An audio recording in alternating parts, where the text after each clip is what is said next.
Rave ಪಾರ್ಟಿಗೆ ಸಂಬಂಧಪಟ್ಟ ಹಾಗೆ ದಿನಾಂಕ 19ನೇ ತಾರೀಕು ಮಧ್ಯರಾತ್ರಿ ಈ ಎಲೆಕ್ಟ್ರಾನಿಕ್ ಸಿಟಿ ಭಾಗದಲ್ಲಿ ಒಂದು ಸನ್ಸೆಟ್ ಟು ಸನ್ರೈಸ್ ವಿಕ್ಟರಿ ಅಂತಕ್ಕಂಥ ಒಂದು ಈವೆಂಟನ್ನು ಆಯೋಜನೆ ಮಾಡಿದ್ದು, ಅದರಲ್ಲಿ ಅನೇಕ ರೀತಿಯ ಅಕ್ರಮ ಚಟುವಟಿಕೆಗಳು ನಡೀತಾ ಇದ್ದೇವೆ ಅಂತಕ್ಕಂಥ ಒಂದು ಮಾಹಿತಿಯ ಆಧಾರದ ಮೇಲೆ ನಮ್ಮ CCB ಪೊಲೀಸರು ಈ ಒಂದು ಫಾರ್ಮ್ ಹೌಸ್ ಮೇಲೆ ದಾಳಿ ಮಾಡಿರ್ತಾರೆ. ಅಲ್ಲಿ ಸುಮಾರು 100 ಅಥವಾ 100ಕ್ಕೂ ಹೆಚ್ಚು ಜನರು ಒಂದು ಇವೆಂಟ್ನಲ್ಲಿ ರೇವ್ ಪಾರ್ಟಿಯಲ್ಲಿ ಭಾಗವಹಿಸಿದ್ದು ಕಂಡುಬಂದು ಕೂಲಂಕುಷ ತನಿಖೆಯನ್ನು ಕೈಗೊಂಡ ಆಧಾರದ ಮೇಲೆ ಕೆಲವೊಂದು ಮಾದಕ ವಸ್ತುಗಳು ಅಲ್ಲಿ ಪತ್ತೆಯಾಗಿದ್ದಾವೆ.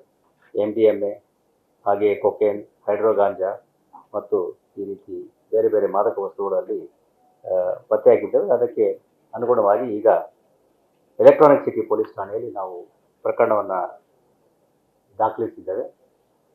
ದಾಳಿಯ ಸಮಯದಲ್ಲಿ ಸುಮಾರು ಜನ ಇವರೇನು ಅಲ್ಲಿ ಸೇರಿದ್ರು, ಅವರು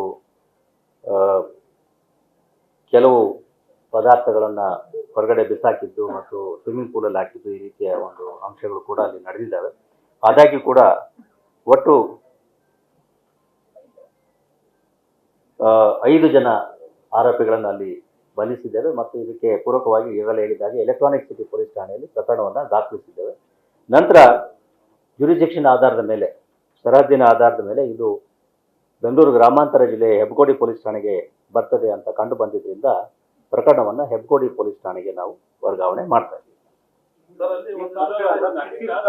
ಇದರಲ್ಲಿ ಪ್ರಮುಖವಾಗಿ ಒಂದು ಅಂಶವನ್ನು ಹೇಳಲಿಕ್ಕೆ ಇಷ್ಟಪಡ್ತಕ್ಕಂಥದ್ದು, ನಮ್ಮ ಪೊಲೀಸ್ ಡಾಗ್ ಸ್ಕ್ವಾಡ್ ಏನಿದ್ದಾವೆ, ಇದರಲ್ಲಿ ನಮಗೆ ಸಾಕಷ್ಟು ಒಳ್ಳೆಯ ಒಂದು ಇದನ್ನು ಕೊಡೋದ್ರಲ್ಲಿ ಅನುಕೂಲ ಆಗಿದೆ. ಈ ಡಾಗ್ ಸ್ಕ್ವಾಡನ್ನು ಕಳೆದ ವರ್ಷ ನಾವು ಮಾದಕ ವಸ್ತುಗಳ ಪತ್ತೆಗೆ ನಮ್ಮ ಡಾಗ್ ಸ್ಕ್ವಾಡ್ ಅವರು ಇದುವರೆಗೆ ಉಪಯೋಗ ಆಗ್ತಾ ಇರಲಿಲ್ಲ. ಕಳೆದ ವರ್ಷ ನಾವು ನಮ್ಮ ಡಾಗ್ಗಳನ್ನು ತರಬೇತಿ ಹೊಂದಿರತಕ್ಕಂಥ ನಾಯಿಗಳಿಗೇನೆ ಈ ಮಾದಕ ವಸ್ತುಗಳನ್ನು ಕೂಡ ಪತ್ತೆ ಹಚ್ಚಲಿಕ್ಕೆ ಅವುಗಳಿಗೆ ತರಬೇತಿಯನ್ನು ಕೊಡ್ತಾ ಇದ್ದೀವಿ. ಈ ಒಂದು ಕಾರ್ಯಾಚರಣೆಯಲ್ಲಿ ಈ ಡಾಗ್ ಸ್ಕ್ವಾಡ್ಗಳು ನಮ್ಮ ನಾಯಿಗಳ ಮೇನೆಯಲ್ಲಿ ಉಪಯೋಗಿಸಲಾಗಿತ್ತು. ಅವು ಭಾಳ ಉತ್ತಮವಾಗಿ ಈ ಡ್ರಗ್ಗಳನ್ನು ಎಲ್ಲಿ ಅವರು ಬಚ್ಚಿಟ್ಟಿದ್ದು ಕಾರ್ನಲ್ಲಿ ಮತ್ತು ಇನ್ನೊಂದು ಕಡೆ ಅವುಗಳನ್ನು ಪತ್ತೆ ಹಚ್ಚುವಲ್ಲಿ ಯಶಸ್ವಿಯಾಗಿದೆ. So this is a successful experiment we have done. Train dogs again have been retrained in detection of drugs also.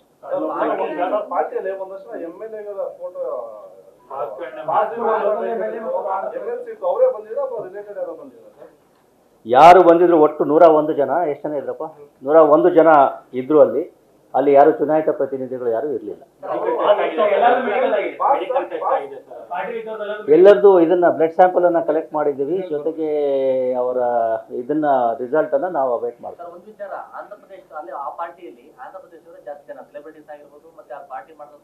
ಹೊರ ರಾಜ್ಯದವರು ಬಹಳ ಜನ ಇದ್ರು ಅಂತ ಗಮನಿಸ್ತಾ ಬಂದಿದೆ. ಯಾವುದು ಇದು ನಡೆದಿರ್ತಕ್ಕಂಥ ಒಂದು ಇದೇನಿದೆ, ಅದು ಯಾವ ಆಧಾರದಲ್ಲಿ ಆಗಿದೆ ಅನ್ನೋದನ್ನ ನಾವು ಪತ್ತೆ ಹಚ್ಚಬೇಕಾಗ್ತದೆ. ಈಗ ಹೇಳಲಿಕ್ಕೆ ಆಗೋದಿಲ್ಲ. ಯಾವುದು ಪಾರ್ಟಿ ಮಾಡಿ ಸಿಗಾಕೊಂಡಿದಾರಲ್ಲಪ್ಪ, ಪಾರ್ಟಿ ಮಾಡಿ ವಾಪಸ್ ಹೋಗಿದ್ರೆ ನೀವು ಆ ಪ್ರಶ್ನೆಯನ್ನ ಕೇಳ್ಬೋದಾಗಿತ್ತು.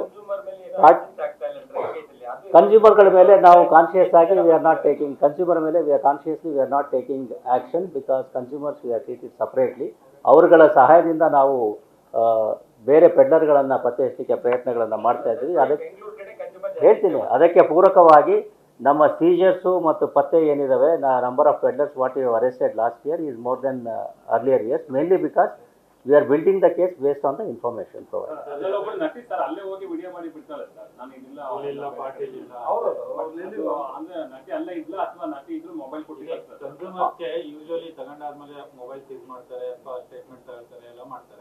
ಅದು ಯಾವ ಸಂದರ್ಭದಲ್ಲಿ ಆಗಿದೆ ಅನ್ನೋದ್ರ ಬಗ್ಗೆ ಗಮನ ಹರಿಸ್ತಾ ಇದ್ದೀವಿ. ರೀಸನ್ಸ್ ಏನಿದೆ ಅದನ್ನ ತಿಳ್ಕೊಳ್ತೀವಿ. ಅಲ್ಲೇ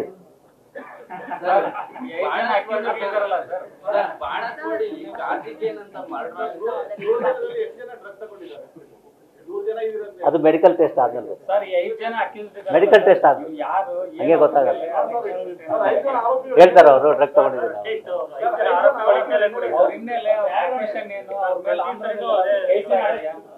ಕೊಡ್ತಾರೆ, ಕೊಡೋಣ. ನಾನೇ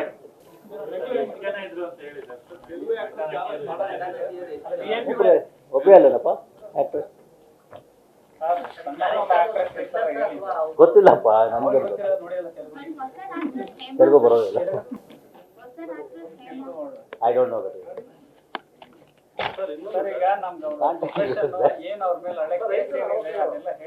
ಯಾರ ಮೇಲೆ ಹಳೆ ಕೇಸ್ ಯಾವುದು ಇದಾಗಿಲ್ಲ? ಇದೇನಪ್ಪ ಹಳೆ ಕೇಸ್? ಹಾಂ, ಹಳೆ ಕೇಸ್ ಯಾವುದು?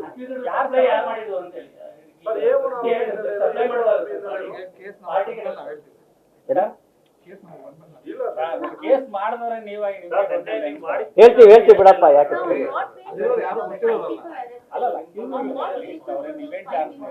they were the ones who had organized the event or they were found in possession of drugs. ತನಿಖೆ ಮಾಡ್ಲಿಕ್ಕೆ ಬಿಡ್ರಪ್ಪ, ಇನ್ವೆಸ್ಟಿಗೇಷನ್ 100 ಜನ ಇದ್ದಾರೆ, ಅವ್ರನ್ನ ಇದನ್ನು ಕ್ವಶನ್ ಮಾಡೋದಲ್ಲೇ 10 ದಿವಸ ಬೇಕು. ನೀವು ಈಗಲೇ ಇದನ್ನ ಕೇಳಿದ್ರೆ ನಾವು ಹೆಂಗೆ ಕೊಡೋದು? ನಿಮ್ಮ ಸ್ಪೀಡಲ್ಲಿ ನಾವು ಕೆಲಸ ಮಾಡ್ಲಿಕ್ಕೆ ಆಗೋದಿಲ್ಲ. ನಿಮ್ಮ ಸ್ಪೀಡಲ್ಲಿ 5 ಜನ ಕೊಡ್ತೀವಿ, 5 ಜನದ ಏನಿದೆ ಅದು ಕೊಡ್ತೀವಿ. ದಟ್ ವಿಲ್ ಈಗ ನೆನ್ನೆಲ್ಲ ಪೂರ್ತಿ ನಮ್ಮವ್ರು ಅದೇ ಕೇಸಲ್ಲಿ ಇದ್ದಾರೆ. ಆಮೇಲೆ ಅದು ಹೆಬ್ಗೋಡಿಗೆ ಅಂತೇಳಿ ಹೆಬ್ಗೋಡಿಗೆ ಕೊಡಬೇಕಾಗಿ ಅಂತ ಬಂತು. ಅದು ನೋಡ್ಬೇಕು, ಹೇಳಿದ್ದಾರೆ.